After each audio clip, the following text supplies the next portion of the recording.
Olá, vamos trabalhar hoje com o conceito de desenvolvimento de novos serviços. Quais são os objetivos relativos a essa temática? Primeiro, nós vamos discutir o que é inovação em serviços, apresentar os elementos estruturais e gerenciais do projeto de serviços, descrever a sequência do processo de desenvolvimento de um novo serviço, explicar e diferenciar o que significa divergência e complexidade de um processo de serviços, preparar um blueprint para uma operação de serviços e comparar e constatar e contrastar as 4 abordagens para o projeto de sistema de serviços. Vamos lá, vamos começar a nossa discussão. O que é inovação? Como surge a inovação? A inovação ela está relacionada a algo novo, a algo diferente, a uma melhoria que pode acontecer dentro do contexto organizacional ou fora deste contexto. Como que a gente pode inovar em serviços? Nesse momento, nós estamos passando por um processo de inovação em serviços. Por quê? Nós estamos iniciando os estudos dentro da Universidade Federal de Lavras de maneira remota. Os estudos que são essencialmente presenciais. Apesar de ter várias discordâncias e várias divergências, aceito, não aceito, gosto ou não gosto, a forma como esse estudo está sendo conduzido não deixa de ser um processo de inovação, um processo diferente, fora do padrão em que o serviço vinha sendo prestado até o momento. Quais são os elementos responsáveis pela inovação em serviço? Os elementos responsáveis são relacionados ao interesse das pessoas, ao envolvimento das pessoas, o comprometimento da auto-organização, a capacidade de recursos direcionados para este processo de inovação. Você consegue identificar algum tipo de inovação no setor público? Nós acabamos de dizer, existe a inovação no sistema de ensino, que neste momento está sendo prestado pela forma de ensino remoto, que é o estudo orientado de aprendizagem, que a gente chama ele de REL. O REL é um processo de ensino que está muito centrado no aluno, ou seja, ele é um ser autônomo e que tem o poder de decisão de escolher o momento mais adequado para aprender aquele conteúdo. Além da inovação no setor de educação, mais especificamente na educação superior, a gente tem visto vários desenvolvimentos na saúde. Aqui dentro da própria universidade mesmo, em função da pandemia, quantas melhorias foram implementadas? Produções de máscaras para pessoas da sociedade, distribuição de álcool em gel, uma política para os alunos vulneráveis que estão relacionados à PRAEC. Então, tudo isso são ações inovadoras, algumas mais radicais, outras apenas incrementais, que vão permitir que o serviço público seja prestado de uma maneira diferente. Então, a pandemia ela nos permitiu visualizar e vislumbrar várias possibilidades de inovar dentro do setor público. Um outro aspecto que nós iremos discutir na nossa aula de hoje é como desenvolver um novo serviço. Alguns de vocês já tiveram a oportunidade de desenvolver novos serviços, alguns vinculados à parte de transporte, outros vinculados à parte de alimentação, mas como eu acabei de apresentar para vocês esses vários novos serviços que foram introduzidos com a pandemia, né, na cabeça de vocês pode estar sendo aguçada por diferentes possibilidades, por novos outros serviços que foram surgindo e, ao mesmo tempo, serviços que foram desaparecendo em função deste processo que nós estamos vivendo. Então, nós vamos aprender na aula de hoje como desenvolver um novo serviço. Tem um passo a passo, tem um roteiro, tem ações a serem seguidas. Quais são as abordagens para pensar os novos serviços? Então, nós vamos ver que existem 4 tipologias. Por que eu chamo de tipologias? Porque o que a gente vê aqui na teoria é o que a gente chama de tipo ideal. na prática, na nossa realidade, onde nós estamos inseridos, nem sempre a gente vai conseguir identificar com tanta clareza essas 4 abordagens, porque elas estão imbricadas, elas se misturam. Dentro de um mesmo serviço, eu consigo perceber talvez as 4 abordagens. Nós temos a abordagem da linha de produção, que o foco dela é a padronização e a produção em larga escala. Isso daí está muito relacionado à educação à distância, no sentido do EAD. Essa experiência que nós vamos ter de ensino remoto, ao mesmo tempo que ele se parece com o EAD, ele tem uma certa particularidade, porque você está atendendo a um grupo restrito e você tem capacidade de adaptar esse serviço para as particularidades daquele público. Outra abordagem é a abordagem que está relacionada à coprodução, onde o usuário ele auxilia no processo de produção daquele serviço. Nós temos também a abordagem de delegação de poder, tanto ao usuário quanto ao servidor. E essa delegação de poder está relacionada ao acesso à informação, como que esses atores eles influenciam no processo de criação e de desenvolvimento desse novo serviço. Então é um pouco disso que nós vamos aprender e discutir na nossa aula de hoje. Trazendo para o concreto, né, eu já falei nesse momento inicial a diferença entre inovações radicais e inovações incrementais. A inovação radical ela está relacionada a uma grande inovação, a um grande invento. As ofertas não foram disponibilizadas anteriormente aos clientes ou aos usuários desses serviços. Existe desenvolvimento de novos sistemas de fornecimento do serviço existente. Pensando dentro do setor público, um exemplo muito característico de inovação radical é o nosso Sistema Único de Saúde. Ele é um sistema muito particular que foi idealizado e criado no Brasil e que hoje é espelhado por vários outros países como um modelo a ser seguido. A gente hoje, enquanto usuário, nós identificamos algumas falhas, algumas críticas nesse sistema, mas que, da maneira como ele foi concebido, da maneira como ele foi desenvolvido, ele é caracterizado como uma inovação radical. O que é importante, pessoal, é a gente ter bons argumentos para nós defendermos a nossa ideia, a nossa proposta. Isso deve ser observado por vocês no desenvolvimento de todas as nossas atividades. Por outro lado, nós temos as inovações incrementais. O que são as inovações incrementais?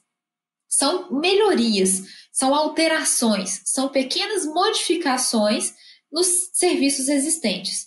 E aí vão gerando serviços adaptados.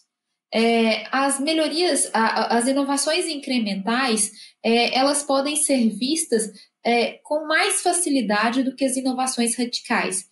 Por exemplo, nós temos o Bolsa Família, o Vale Gás, todas essas práticas, todas essas políticas, uma foi adaptando e melhorando em função da existência prévia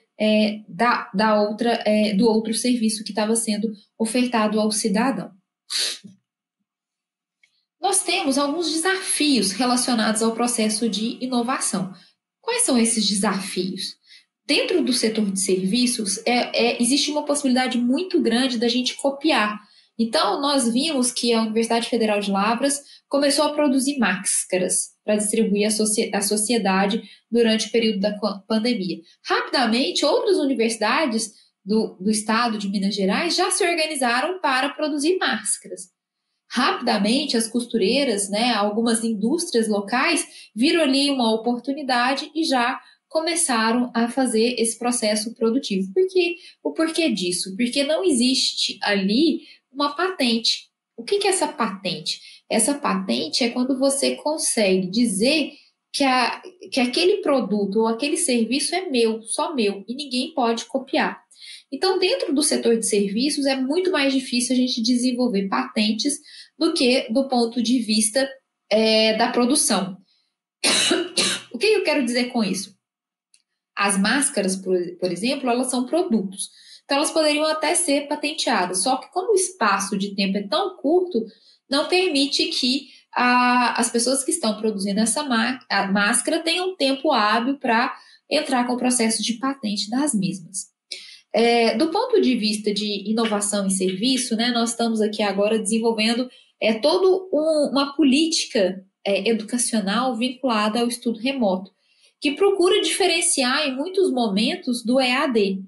A UFLA formalizou isso por meio de um decreto que foi publicado e que faz parte hoje das normativas da universidade.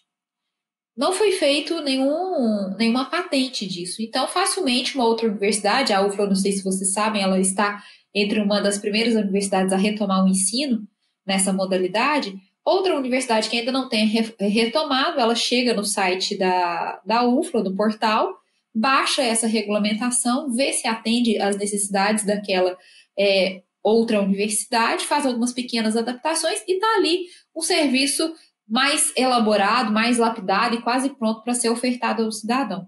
Então, por isso essa noção de uma baixa capacidade de proteger o que está sendo desenvolvido. Existe também a natureza incremental da inovação. O que quer dizer isso em serviços? A inovação em serviço, poucas vezes, elas estão vinculadas a uma disruptura, a uma inovação que seja totalmente radical. Ela está mais relacionada a pequenas mudanças, a pequenas alterações. Existe um grau de integração exigido, né, ou seja, entre as pessoas que compõem esse processo inovativo, entre o usuário e o prestador dos serviços. E, além disso, dentro do setor de serviço, existe uma dificuldade de construir protótipos ou realizar testes em ambiente de controle.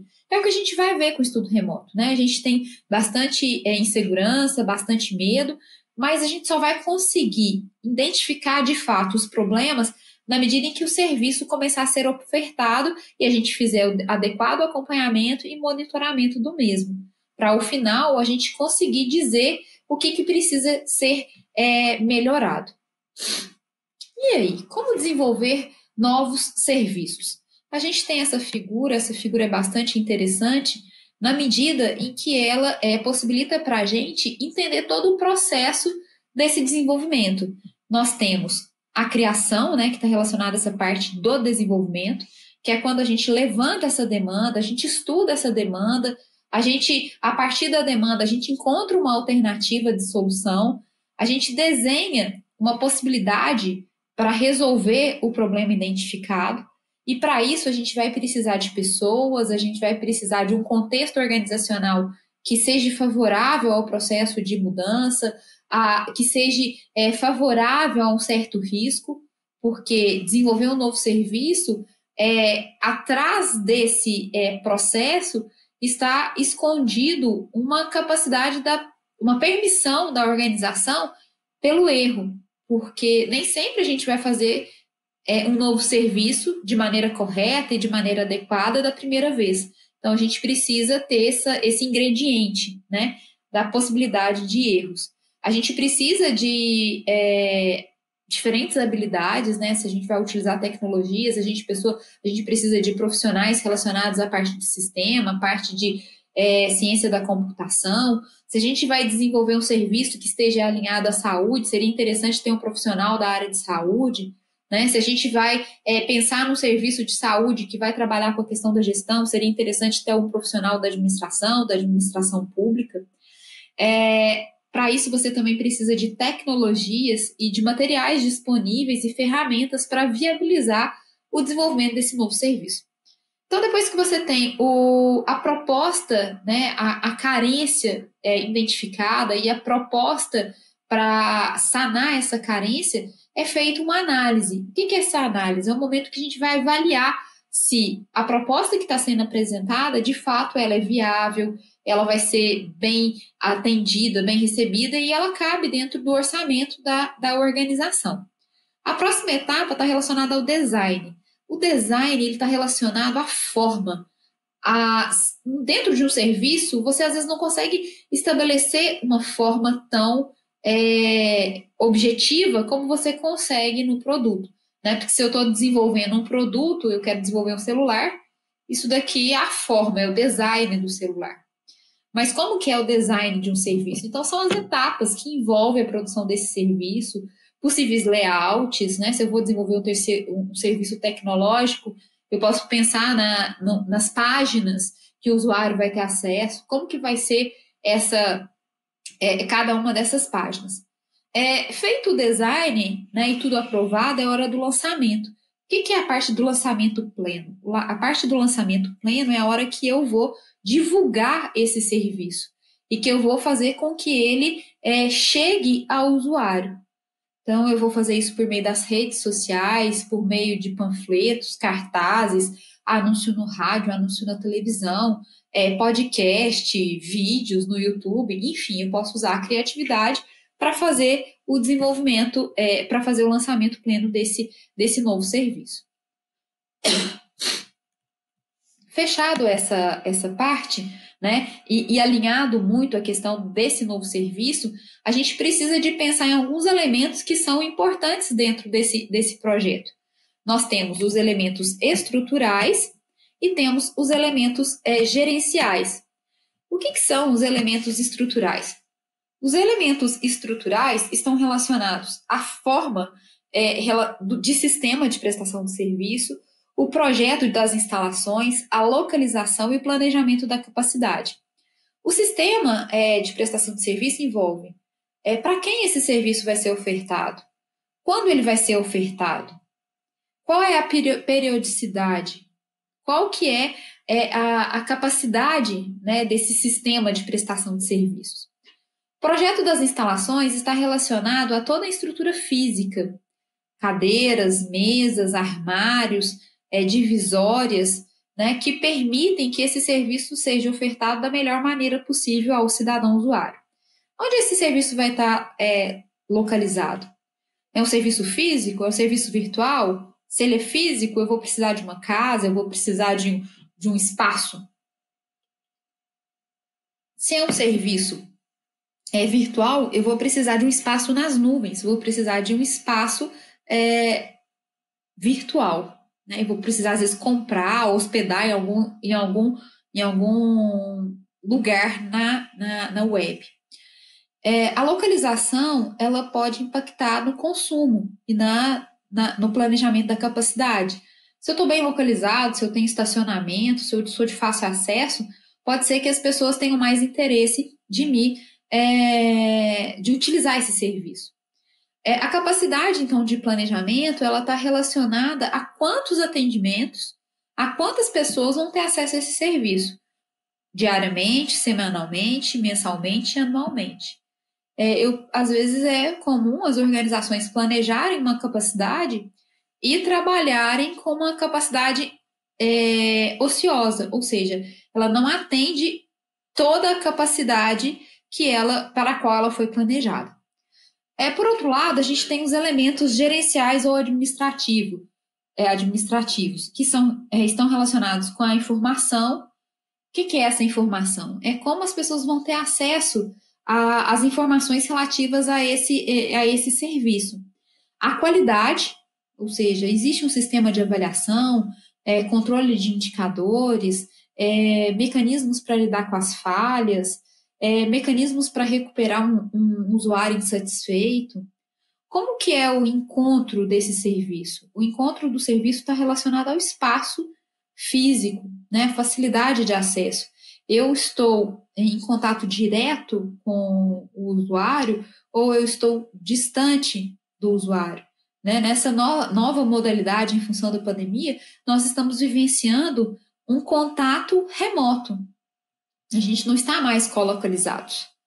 Vocês estão em suas casas, eu estou em minha casa, em meu espaço de trabalho, e nós vamos mantendo um grau de relacionamento que não é físico, mas ele está sendo mediado pelo uso de diferentes tecnologias.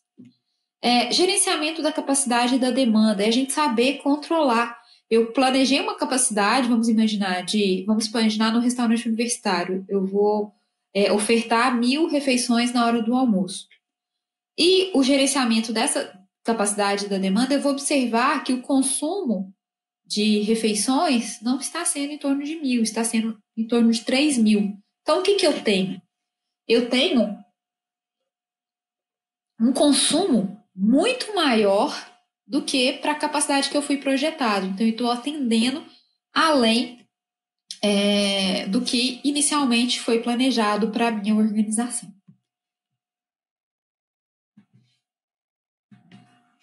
O elemento do projeto do serviço. O elemento do projeto do serviço está relacionado com o valor. E o que é esse valor? É o resultado produzido para o cliente, mais a qualidade do processo, dividido pelo preço para o usuário, mais o custo de aquisição de serviços. Ao final disso, a gente tem o que a gente chama de equação de valor para o usuário. Então, o resultado produzido é educação via ensino remoto. Qual foi a qualidade do processo? A qualidade não foi adequada, porque faltou interação entre professor e aluno, faltou feedback do professor, faltou o aluno se posicionar enquanto indivíduo autônomo dentro do processo de qualidade. O preço para o usuário está relacionado ao valor de imposto que ele está pagando para o governo no dia a dia, né? E o custo de aquisição é o custo que o governo tem para a oferta desse serviço. Então, frente a esses valores, né, constatou-se que o serviço de educação remota, ele atende em 30%, em 50% ao que o usuário esperava. Principalmente, há uma queda grande na qualidade do processo.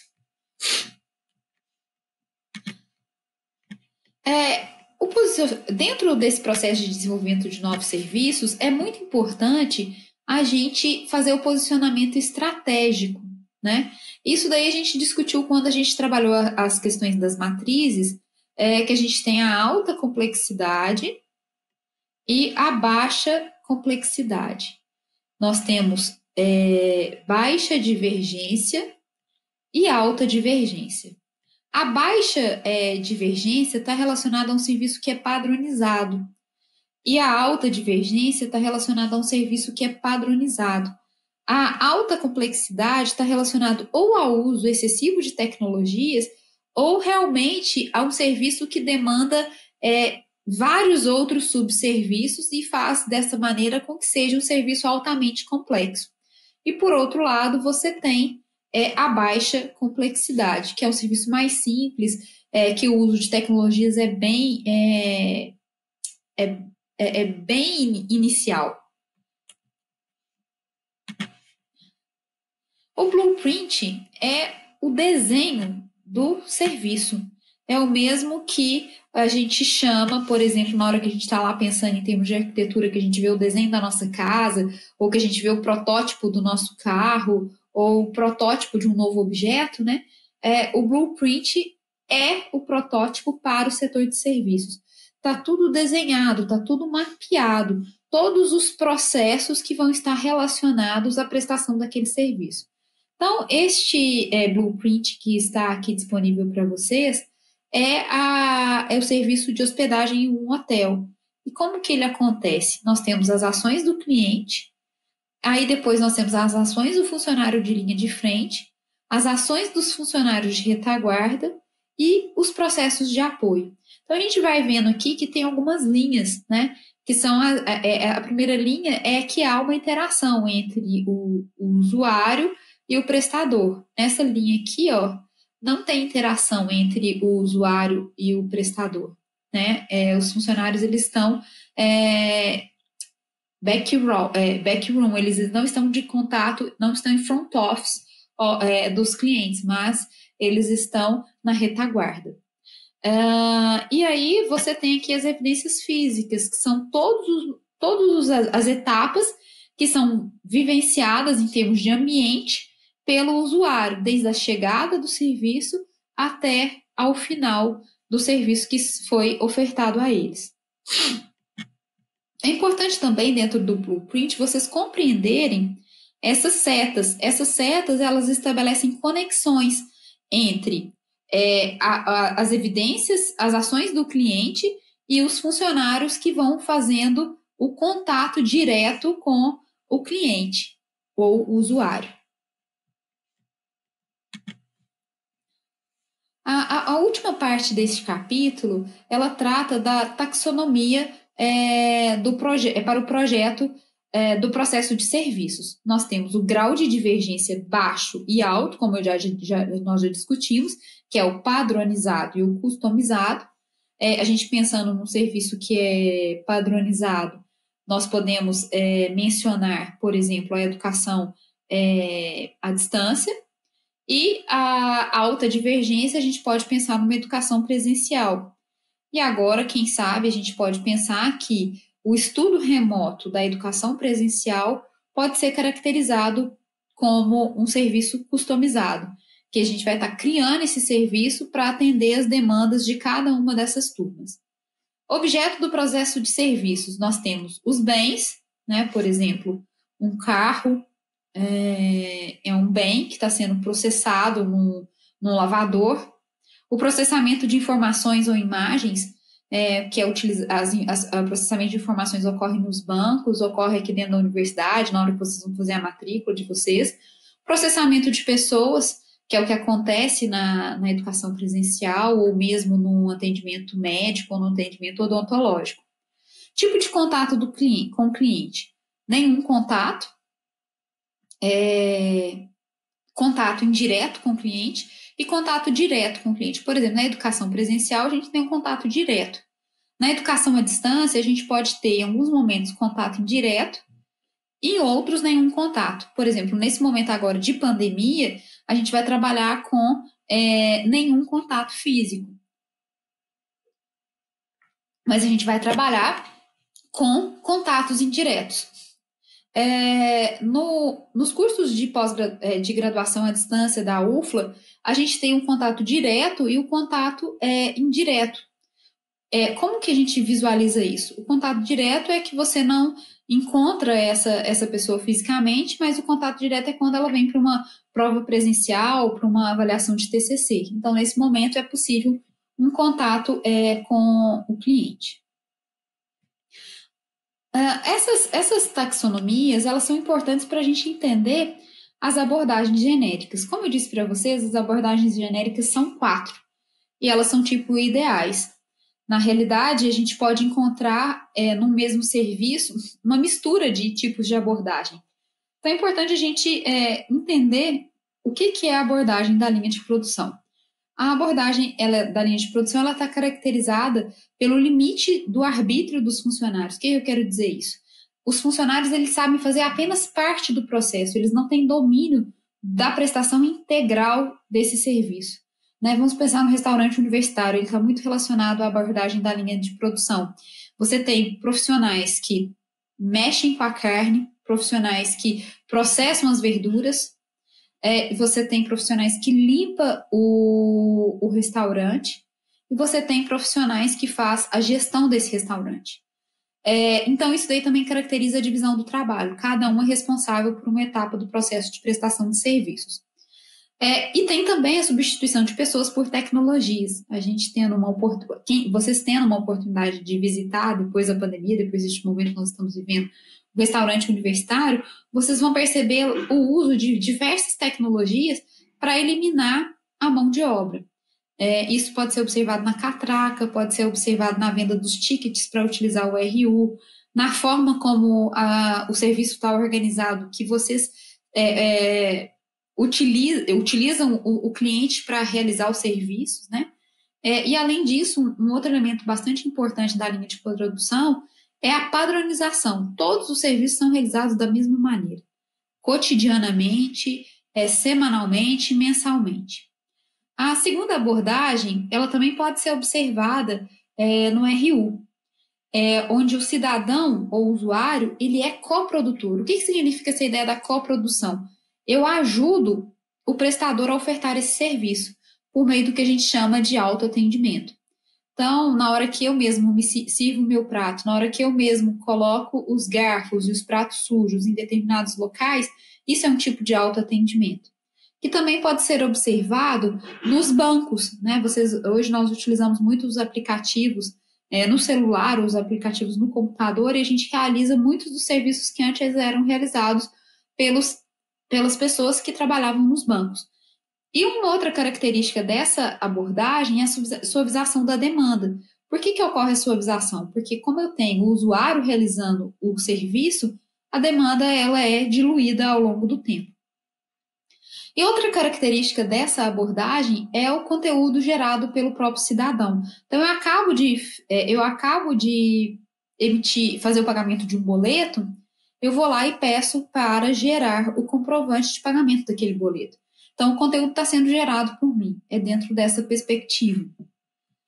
A terceira abordagem é do tipo de contato com os cidadãos usuários. Como a gente viu, a gente tem várias modalidades e várias possibilidades da gente ter esse contato. Então, o grau de contato, ele é intenso, ele é inexistente, né? Eu preciso separar as operações de alto contato e baixo contato. As operações que têm um alto contato entre o prestador e o usuário, eu preciso de pessoas muito bem treinadas, muito bem qualificadas, para que o serviço seja ofertado da melhor maneira possível. As opções de oferecimento do serviço, ele pode ser direto, indireto ou remoto, como a gente viu há poucos minutos. E por último, a abordagem de delegação de poder pela informação. Você delega ao servidor conhecimento por meio de sistemas, de softwares, de planilhas, e ele consegue auxiliar na produção de determinados serviços. E você também, a outra opção é delegar poder ao usuário ou ao cidadão. Como que a gente faz essa delegação dentro do setor público? Na medida em que você compartilha as informações do governo nos portais de transparências, na medida em que as compras públicas são realizadas por meio de portais, onde o usuário e o cidadão podem acompanhar esse processo, isso faz com que tanto o servidor quanto os usuários, eles ganhem poder pela informação que foi delegada a eles. Espero que vocês tenham entendido o propósito dessa aula e ajudem vocês a desenvolverem as atividades que foram propostas para ela mesma. Sugiro fortemente que vocês leiam os slides com as anotações que estão em pé de página. Além disso, que leiam também o material que está disponível na biblioteca virtual da UFLA. O texto que está disponível na biblioteca virtual da UFLA, ele está mais relacionado com o setor privado, mas a essência é a mesma, tanto para o setor privado quanto para o setor público. Mãos à obra e bom trabalho, e até a próxima.